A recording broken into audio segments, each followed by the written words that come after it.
Welcome back to the Drop Bass Not Bombs podcast. I'm your host, Amy Farina, aka MC Unicorn. I'm joined today by the Vessbroz. What's up, guys? Hey, what's up? How are you? I'm doing great. How are you? Thanks for joining the show today. You're welcome. Thank you so much. Our pleasure. Yeah, I'm so excited. So I met you guys at Amsterdam Dance Event, and I've been dying to have you on the podcast even before that. So can you introduce yourselves to the listeners, let them know a little more about who you guys are, where you're from, and what it is that you do, because you do a lot of stuff. Yeah, exactly. So, my name is MC Unicorn Purple. What? MC Unicorn Purple. I'm MC Unicorn. I never heard that before. That was new. Finally, he made a new joke. Oh my God. So, my name is Armia. I'm the older brother, but everyone thinks he's older. But anyway, I'm half of Vessbroz. What is that introduction? And you? Go ahead. My name is Arsham. I'm the other half of Vessbroz, and I'm his younger brother. So everybody needs to know that I'm younger one. Okay, yeah. So basically, we are doing DJ music producing since 2014. That's a lot of people think that we were content creator first, and then we jump into music industry. But like we did, first we did music production, and then we became a DJ. And since COVID, we have started TikTok, and that's how we get into content creation. Wow. Okay, so you started with music first. Do you have an earliest electronic music memory? How did you get into DJing and producing? So basically, it was all my brother's dream. That was his dream at the beginning. Aww. And I just wanted my brother to stay with me. So that's how everything started, because I was living in Malaysia and Arsham, I was living in Malaysia and Arsham came to visit me, and he started, it was a way for me to convince him to stay with me. So that's how, for me, it started, because it was his childhood dream. But then when we started to dive into DJing and music production, I also fell in love with everything about it. Yeah. Nice. And so what about you, Arsham? It's been your childhood dream.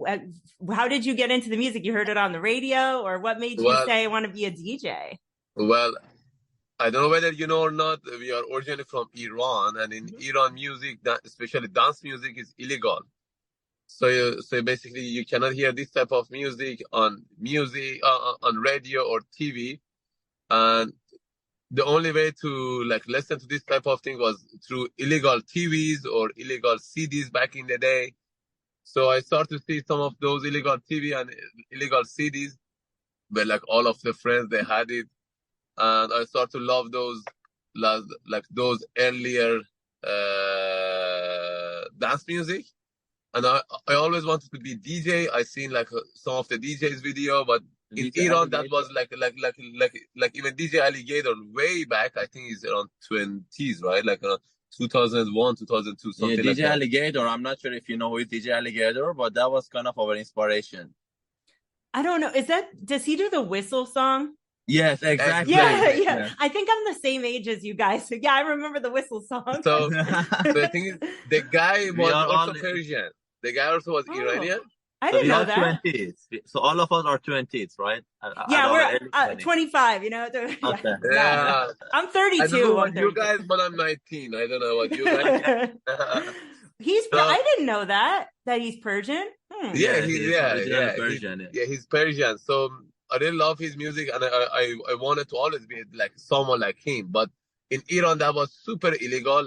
They could catch you, they put you in the jail for this type of music. He was based on Sweden, I suppose. Yeah. He's based on Sweden. He was Persian Sweden, so Swedish. Yeah. And then until I got the opportunity to go to Malaysia to visit my brother, then Malaysia was where everything started. Yeah.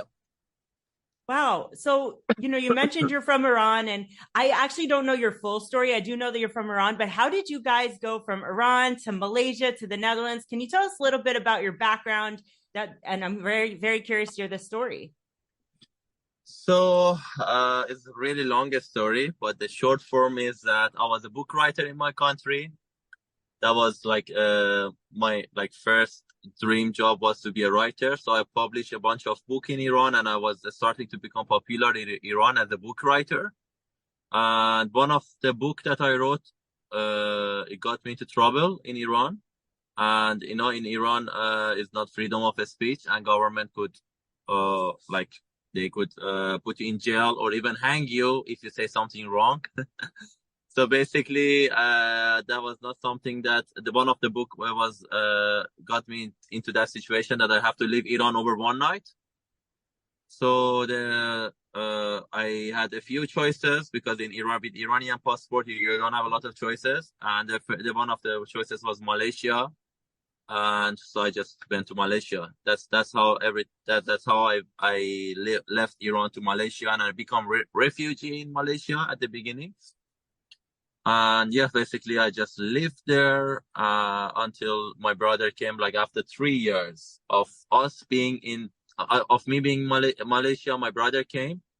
And the reason was that our mom passed away during the time that I was in Malaysia, and I could not get back to Iran because of the situation. If I get back, I could be in jail and whatever. So my brother came there to be emotionally there for me, to support me. And then there, we started our career. Things went good. And then, just 5 years ago, we moved to Netherlands. And, that's how our story starts. But basically, just to tell you a bit of background, this is not really into music, but Malaysia also didn't sign the contract with United Nations as to accept refugees. So we could not stay forever in Malaysia. So we have to go to the third country, and Netherlands was the country that we came to, and we started again in Netherlands from zero again. We lived in the refugee camp when we came to Netherlands with zero money in our pocket, and we rebuilt our life all the way to now. We signed our dream record label. We are driving our dream car. So it took us 5 years to from Netherlands, 5 years, and before that also for a few years in Malaysia to reach where we are right now. Wow. Yeah, well, first of all, thank you so much for sharing your story with me. That's incredible. I'm sorry to hear about your mom. And it's amazing what you guys have accomplished in 5 years. I mean, what does it feel like to have this journey? What would yourself have thought, 5, 6 years ago, that you guys would be here today, living the dream? Yeah, I mean, I think we were both very ambitious guys. So we were always knew that we could achieve whatever we want in our life. It was just things that happened in our life. We kind of delayed. But yeah, I mean, now we feel proud of each other, right? We always liked those vision boards. We always had those vision boards, and we always believed that we could be here at some point. And of course, from here also moving forward, we have a lot of other vision boards, a lot of other dreams. So if I back 5 years ago, I knew that someday we would have this deal that we have. We would drive the car that we wanted. But just as my brother mentioned, some of the events that happen in our life delay that. And then for us now, is next move is that maybe we're gonna later also talk about our future moves, but also now we're trying to just inspire other people and just show them no matter where you're from, you can achieve your dreams. That's what drives us the most to go as far as we could in our career, basically. And people look at our funniest stuff on social media and they think these guys are just being happy, and they're just always they are happy or whatever, but there are a lot of stories that happen in our life, and I think we find humor in a way to just escape from all of those dark moments. Everyone uses something. Some people uses drugs, some people they take their life or whatever, but luckily for us, we had each other, so we chose humor to just escape from those moments, and we are happy with the result, and we are making other people happy. That's happy ending. Yeah. Oh, well, your prank videos are hilarious. We'll get to that. And your music is also really high energy and positive. Has this always been the case? And how do you stay positive during these challenging times? I mean, what you guys went through was a lot. How do you stay positive, and how do you stay focused on your goals, even in the darkest of times? I think music and ambition always drive us through. Really. Even how about me? Huh? How about me? As your brother? Aww. Aw. Of course. Oh, so cute. And of course, the fact that both of us together fighting Yeah. for the same dream, and then if Yeah. I'm down, he's going to cheer me up, or if he is down, I can help him and I can give him motivation. Okay, we got a dream to achieve. Yeah. We need to move forward. So yeah, basically, yeah, having each other dreams and that's just keep going, basically. It's amazing that you guys inspire each other. And I love that. Is there anyone else that's had an impact on your music, or anybody else that you look to for inspiration? It could be an artist or anyone else in your life. Well, yeah, we have, of course, a lot of inspiration, both in content creation and also in our music. And to name a few, like, I really love David Guetta and what he does. Because to me, he is like a real hero, because staying on top of the industry for many years and breaking a lot of boundaries. That's something that I really like. We don't also like to play safe, as you can see from our content, from everything in ours. And sometimes being the first in something, you get a lot of negative comments and a lot of people like maybe not taking you seriously and stuff. And to me, like, he was really brave to and they didn't really care what people thought of him, and look what he accomplished for all the dance music industry. Basically, he just took the whole dance music industry to the next level. And yeah, we hope that we could do the same as well. Yeah, David Guetta consistently, I think he won DJ Mag again this year, and I think top 100 producers as well. And you guys were number 131 on DJ Mag, which is amazing.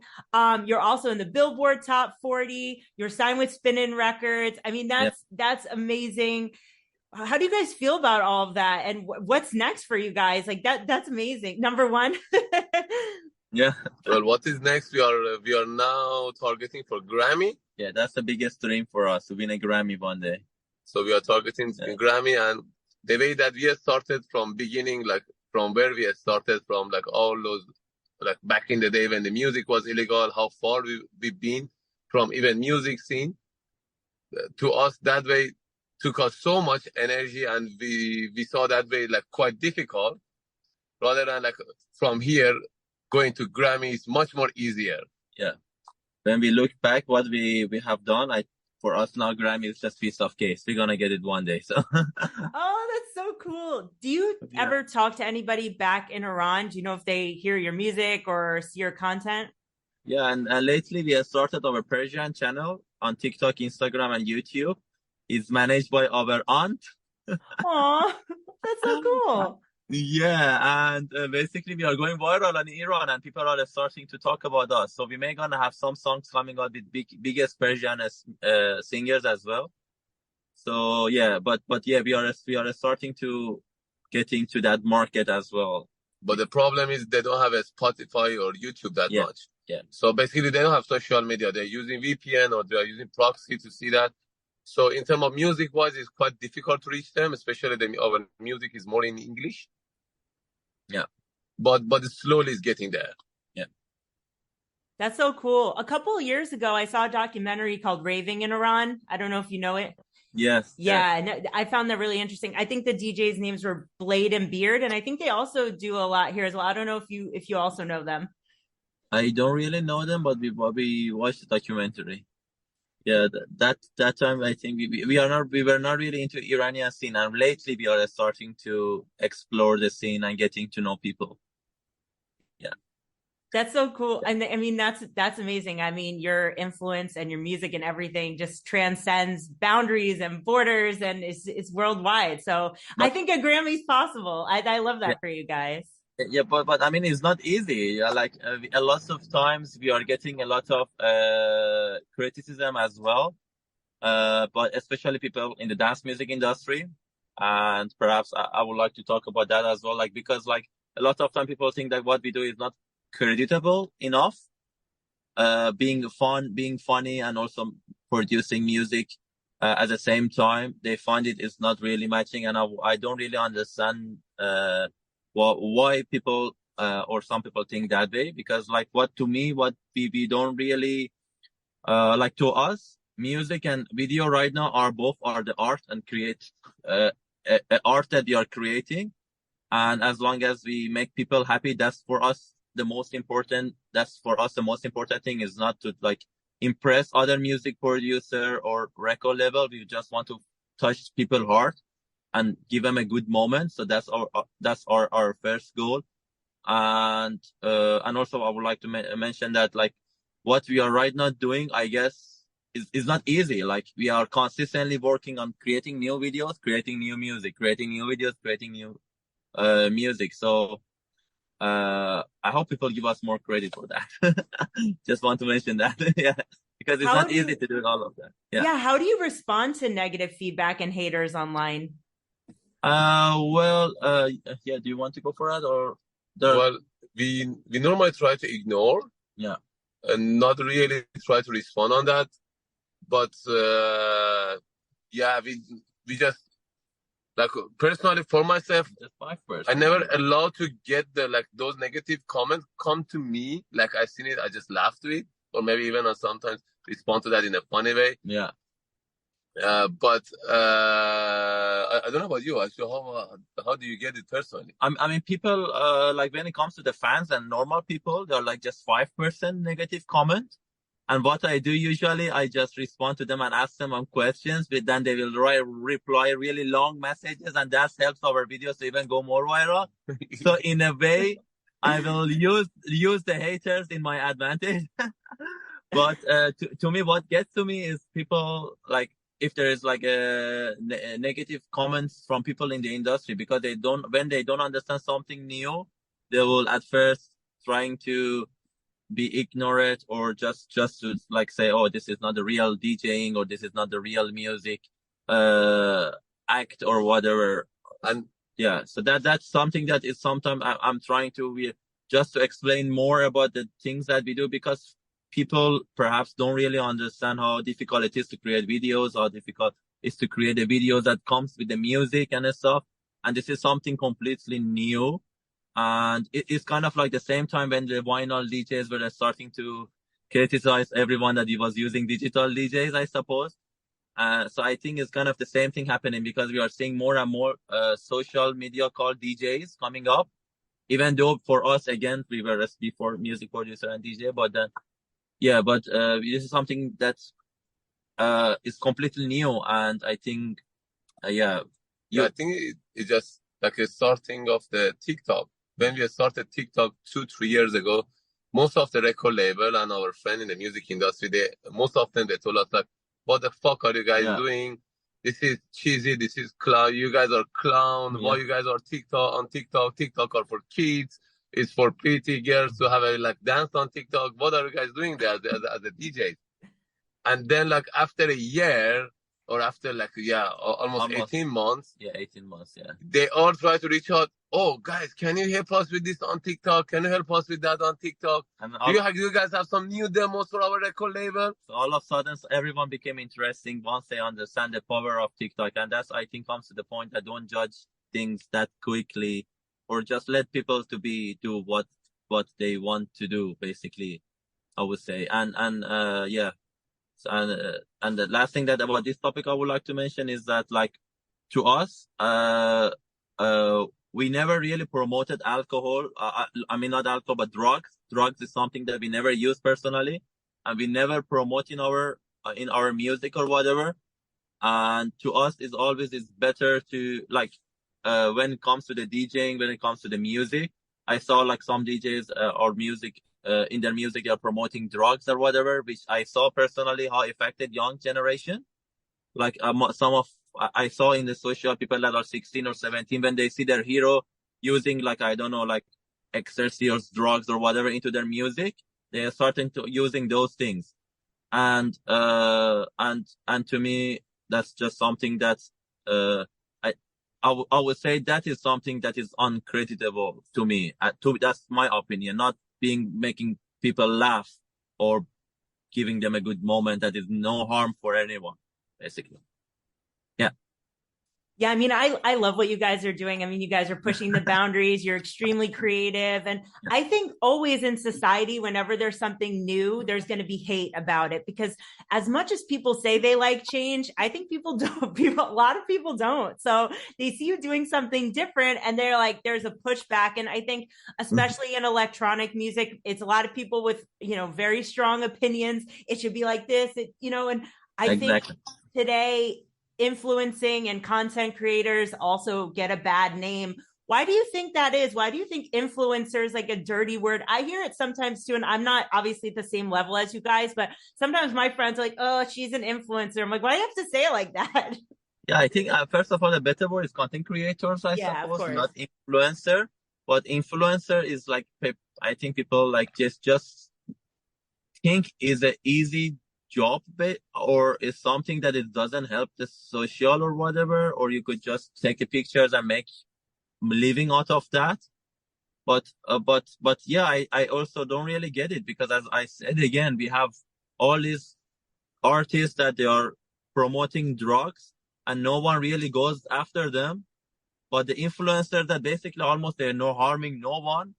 And besides, a lot of them inspiring people to get fitter. A lot of them are making people just laugh and they get haters. So I don't really get that as well, because to me, if it was me, I would like go after those that they are promoting young generation to use drugs or whatever with their music, through their acts, through their shows, and we have many of them. We have quite many of them that, of course, I don't like to bring names up, but we have many of them that doing that right at the moment. And it's kind of like a trend now. Yeah, it's kind of like a trend that using drugs is cool. Being on social media is cheesy. What are those balloons? Ooh, there's balloons. If you guys are watching on YouTube, there's some balloons that just came up in the air. Why? What was that? Where did those balloons come from? I don't know. Is this a prank? No, just kidding. No, it was from your side, I suppose. No, I think it's like AI of Zoom. Yeah. That if you say some word, or like, let's say congratulations, maybe you see some balloons coming. I don't know. So when you say drugs, when you say drugs, balloons come up. Drugs. But anyway, that's what we are trying to do. Me and my brother, we're going to also try to create a movement against that, because I think that is where we have to put more effort as a dance music community to go against that, to not associate dance music only with the drugs, because I mean anyone is free to use whatever they want, but to promote it and that's gonna affect the young generation, that to us at least we don't find that cool, and we find that way cheesier than doing all sorts of crazy dance moves on TikTok or whatever. So that's our opinion anyway. Yeah, I mean, especially on TikTok when the audience is younger. I've noticed what you're saying about drugs as well. I mean, there are a couple of songs in the top list right now that, we're not going to say names, but there are some top songs right now in the EDM charts that are about drugs. Very clearly, they explicitly say drugs in it. And then also on TikTok, I've seen some content creators as well making a lot of content about drugs. And obviously, if it's about education and, promoting harm reduction or, warning people, safety, preventing overdose, things like that's one thing. But these are not, it's humor. And yeah, that can be dangerous because you have a lot of young people, lack of experience, lack of education, and they just think, oh, it's fun. And then, the consequences of that, it's terrible. Yeah, exactly. It's just that I think that's the boundary, that's when we are breaking boundaries, or anyone that does that, or there's something that is new, like you mentioned, people also talk to you about like being influencers and things like these are new stuff, and people are just against new things. Some people, they don't want change. Yeah, or jealousy. They might be jealous of you guys.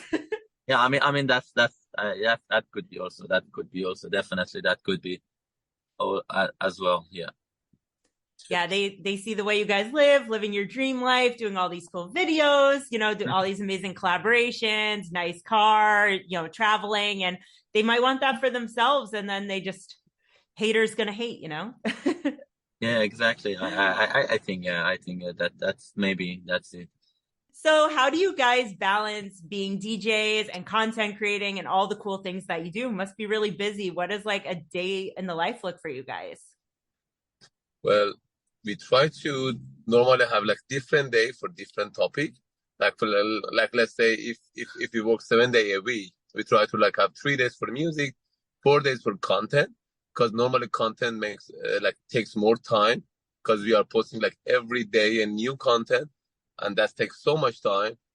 And like in this way we can speed up, and also we can scale up our production in music and also in content, because for content days you need to like you need to have makeup on and style your hair, you need to be the best look of yourself. But for making music, you can sit in front in your studio with your underwear and just make music. so I had like quite different preparation. Yeah, and also but our content creation is really a difficult process, because we are not like most of the people in the dance music industry just put like techno mix or whatever and then just post that. We are like, there's an idea is coming out, we are involving a lot of people in our process, and as Arsham said, we have to get ready also. So those things takes really a lot of time. So like we do like as Arsham said, we just try to split those days and try to be as efficient as possible. And also we have a good team around us. We are trying to have really like that was the most difficult thing ever, to find the right people. But finally we are finding right people around us. Shout out to Duarte. He's helping us a lot. Yeah. Nice. Yeah, that's so important to have the right people around you, to have the right team. I had that too. Like you have to have the support, and everyone needs to be on the same page and have the same vision. Definitely. Yeah, exactly. So I want to get into my favorite topic, which is your prank videos, your crazy videos. How did you guys get started making prank videos? Yeah, I mean, the thing is, and we have the video to prove that, we were doing that since we were like 9 or 10 years old. Oh. And we were always into that, but we never really thought of it as it could be something big. We were just, this is us. Like everyone that knows us, they know that off camera also, we consistently pranking people around us. Everyone knows that. We pranking each other, we pranking our friends, we pranking our family, relatives. Make jokes. Yeah, like even our record level. The other day we pranked the whole spinning record office. What'd you guys do? Was Martin Garrix there? Have you ever pranked Martin Garrix? No, that's a big no in that record level. They were like, you can't do it to him. No, Martin. Let's not get into that topic. I don't know what. No. Okay. But what we did was Arsham. We have a song coming out as Made in USA. Again, this slide. Yeah, as Made in USA. That's the song, and we got the fake bot, really big one.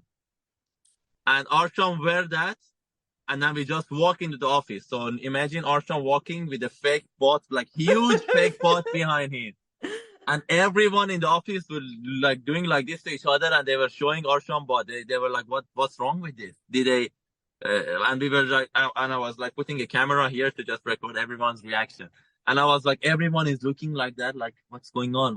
They were like showing to each other, like hitting each other, showing people like, and then they have like office rooms like with the classes. So basically you can see in the meeting room what's going on. And people like sitting in the meeting room, and everybody like, looking, what is that passing by? They were like looking at Arsham's ass. So, I think on that afternoon nobody worked on a screen record. Like everybody was laughing.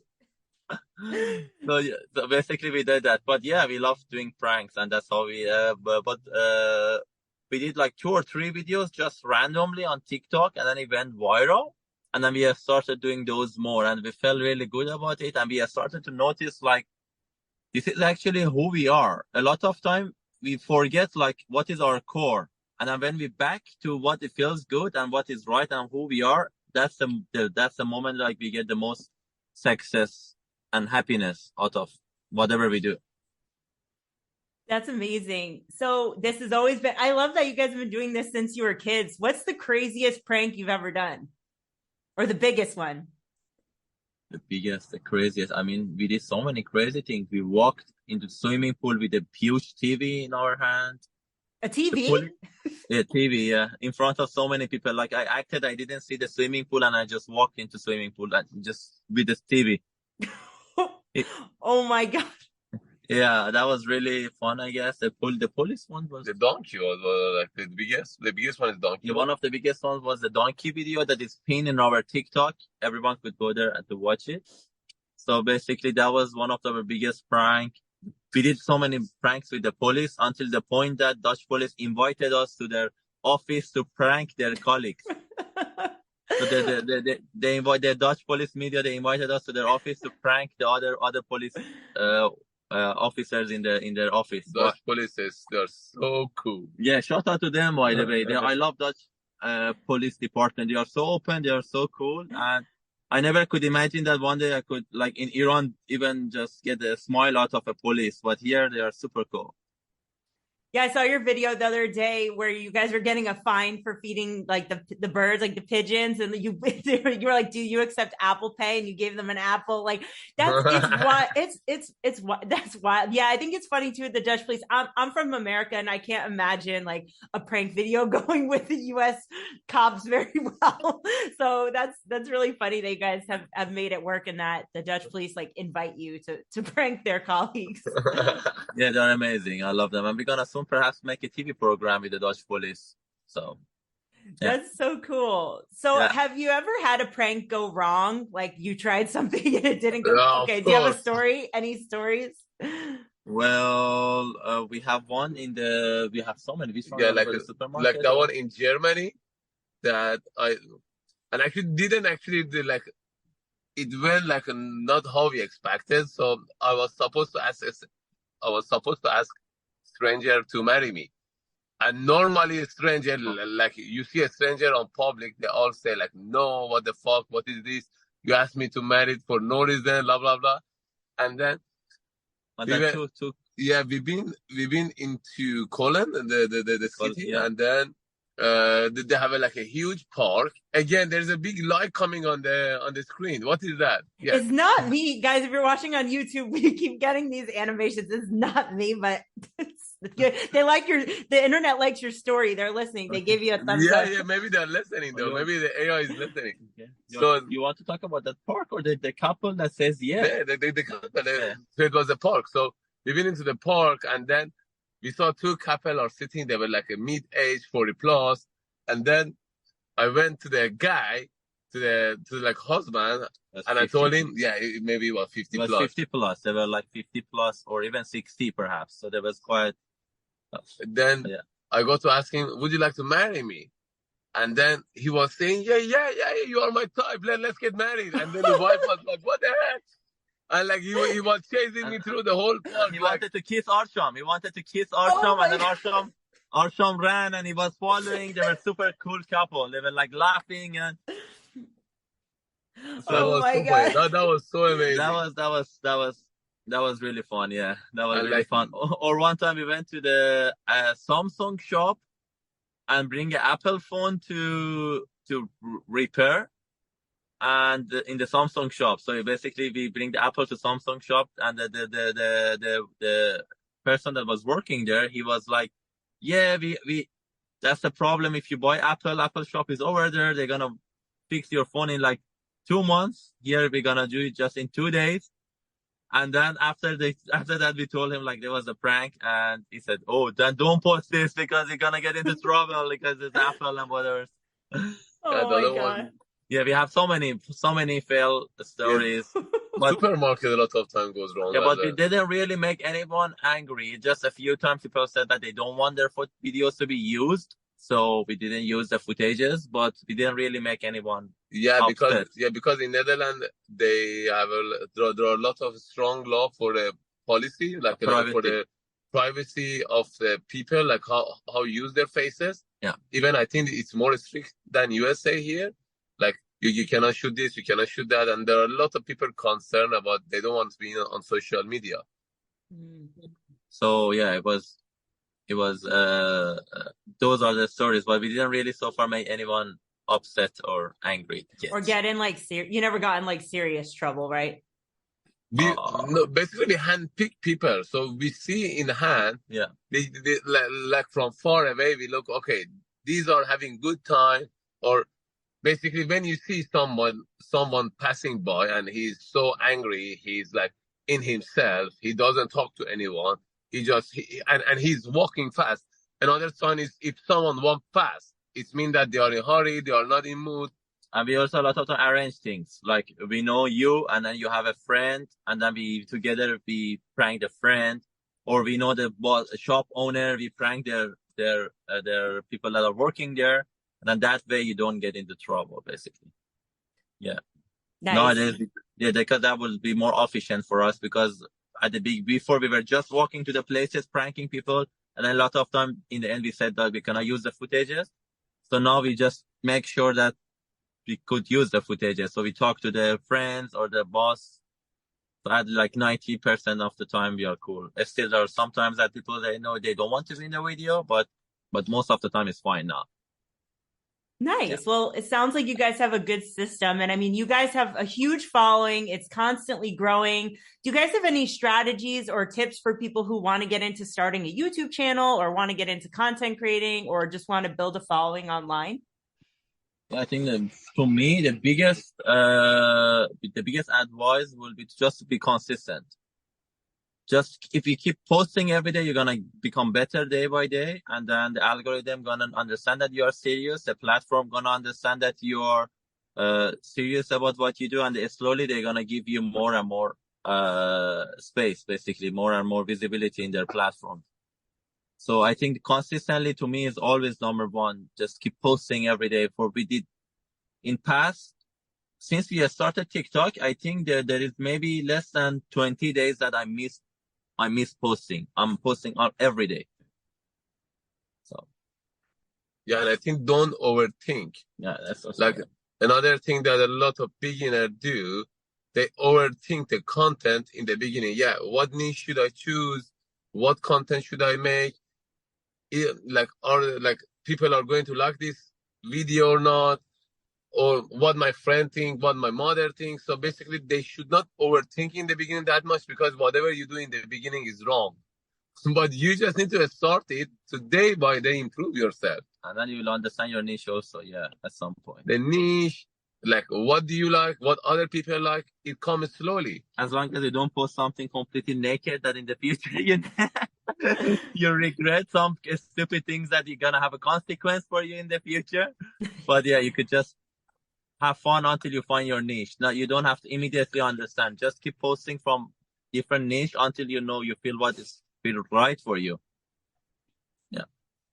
I think that's really good advice. How do you guys come up with all these ideas? I mean, you work together. Do you ever have one has an idea and you're like, oh, that's a bad idea? Or what's it like coming up with ideas as not only a team, but with your brother as brothers?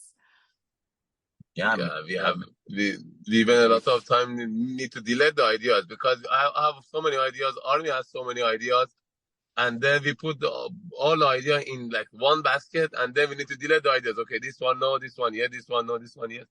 That's what we do. Like he comes with the 20 ideas, I come with the 20. We pick 5 from this 40 content, and we just shoot those 5. That's and I think we never run out of inspiration. We never run out of inspiration. Like we have so many inspiration that everything could be an inspiration. Yeah, like from watching other videos to watching people around us. I could even now think of pranking you in any, even in the interview, Yeah, I'm wondering. I'm like, oh, I'm gonna just be on edge now every day, looking over my shoulder, like, are they coming for me? Shall I do the strip dancing? No. Okay. Too funny. So how do you connect with your audience? Like, how do you connect with your fans and your followers other than pranking them? To our audience, or to, like, in the real life, you mean, or online, you mean? Online, but also through your music as well, when you're DJing, things like that.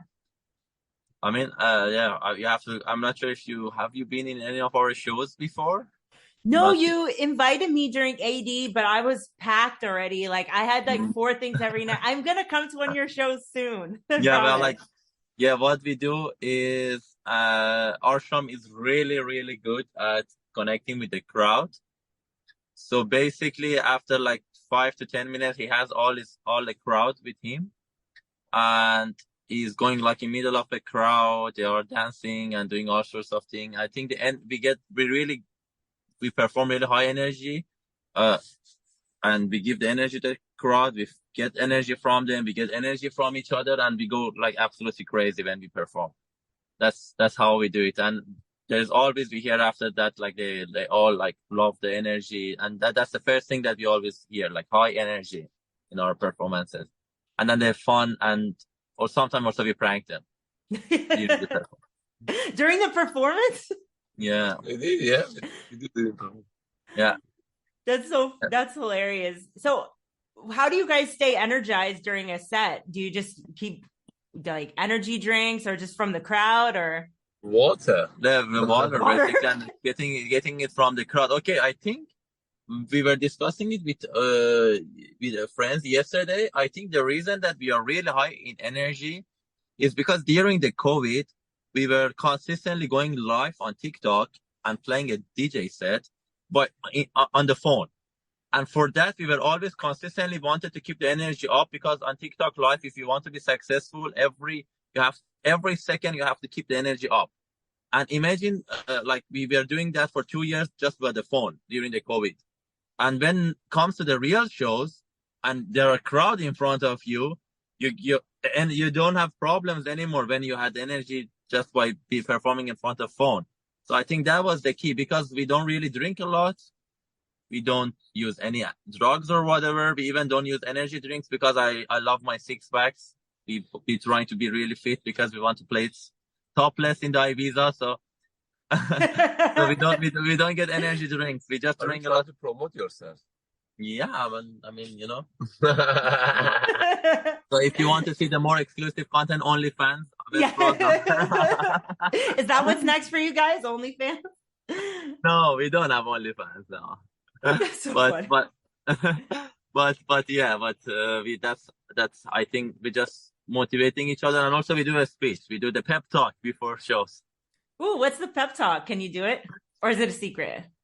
Like, well, you don't want to know. It's basically, some of them we could say it. I think it's just like, let's get it. Like we are like, we have done so many big things in our life. This is like, it's very easy. You don't need to get nervous or whatever. We just keep popping. Let's go and rock it. And I think one of the summaries, like basically, don't give a fuck about other things. Just be yourself. Yeah, exactly. Mm-hmm. Yeah, that's one of the biggest motivation. Yeah. When you can be happy as who you are, for me, that's the best motivation. Yeah, and people enjoy that. People see that. Yeah. That's amazing. So we're coming to the end now. I just have a couple more questions for you guys. Do you have any last piece of advice or something you'd like to say to the listeners or followers or fans? Just be who you are, and don't let where you came from, your skin color, or any other things in the life stop you from dreaming.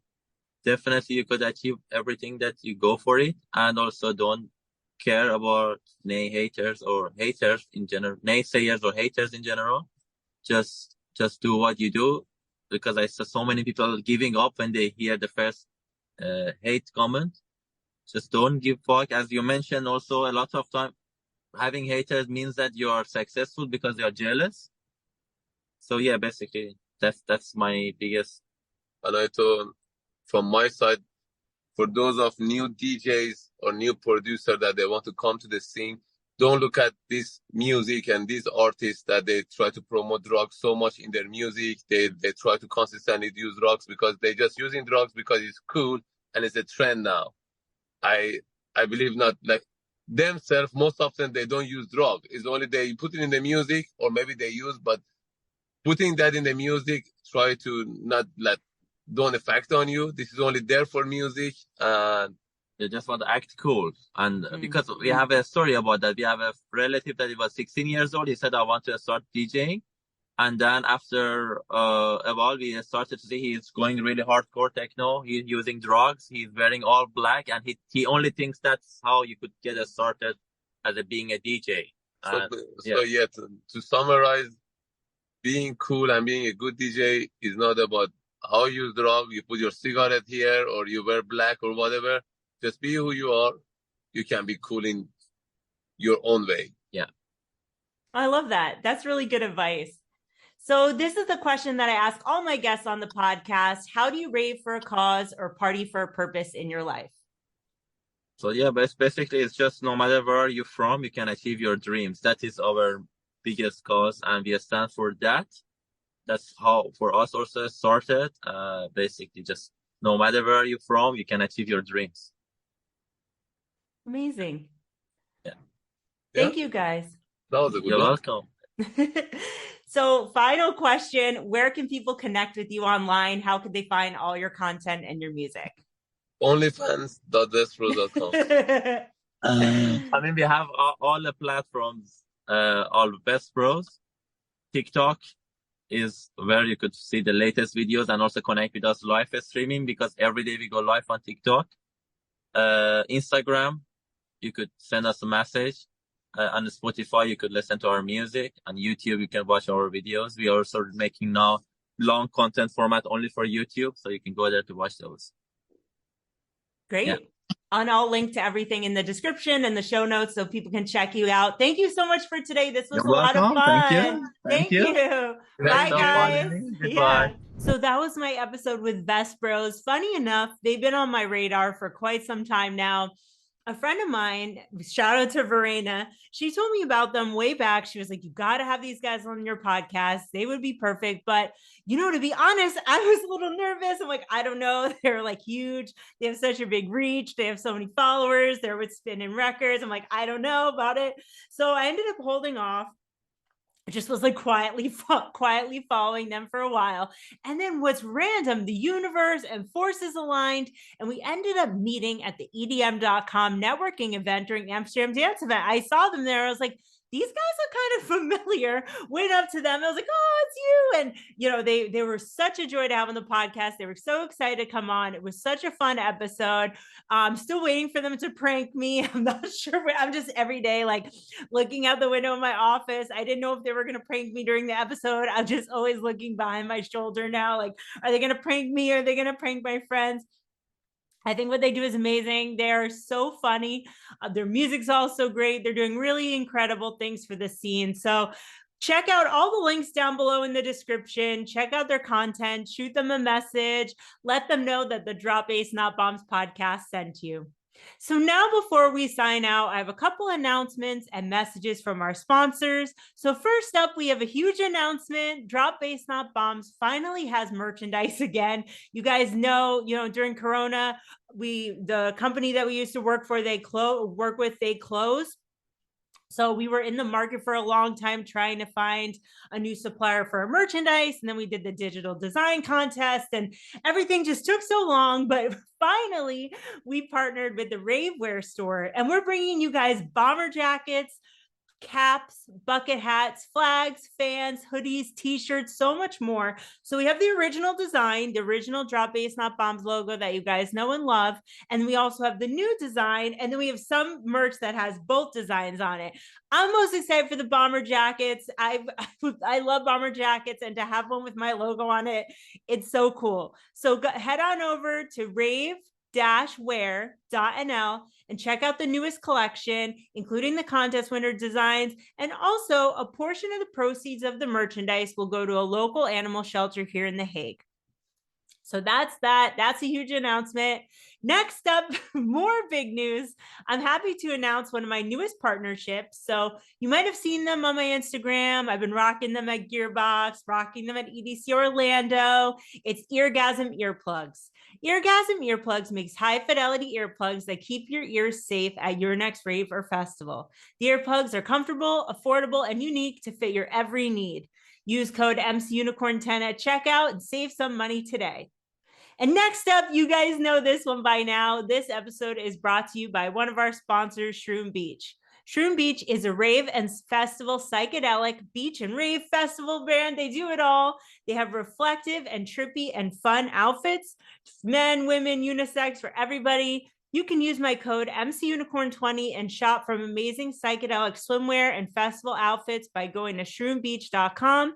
Best of all, a portion of the proceeds from every purchase goes to support psychedelic research. So head on over to shroombeach.com or click the link in the description to learn more. So what's up next for me? I'm doing a million things as always. What's on my agenda? Well, the next rave I'll be at in just a few weeks is the State of Trance here in Rotterdam with EDM House Network, of course. And then next month in March, I'll be at Don't Let Daddy Know at the Ziggo Dome. So if you guys are going, hit me up. Don't forget to please check out all my articles and reviews by going to edmhousenetwork.com. Lastly, please check out my second podcast, Ravers Revelations, where my friend Elena Van Wyk and I read and react to your crazy festival stories. So we have a lot of wild topics on there. The podcast is available on her YouTube channel if you just search for Elena Van Wyk or click the link down below in the description. It's also available on Spotify by going to Ravers Revelations. And if you're looking for bonus content, head on over to patreon.com/Ravers Revelations. If you'd like to support the podcast, please give me a follow on Instagram at MCUnicornOfficial. You can support the Drop Bass Not Bombs podcast for as little as 99 cents a month by clicking the link down below in the description. So that's all for today. Please leave us a review, drop us a comment. If you're watching on YouTube, please like and subscribe, and we'll see you on March 15th for the next episode. Bye.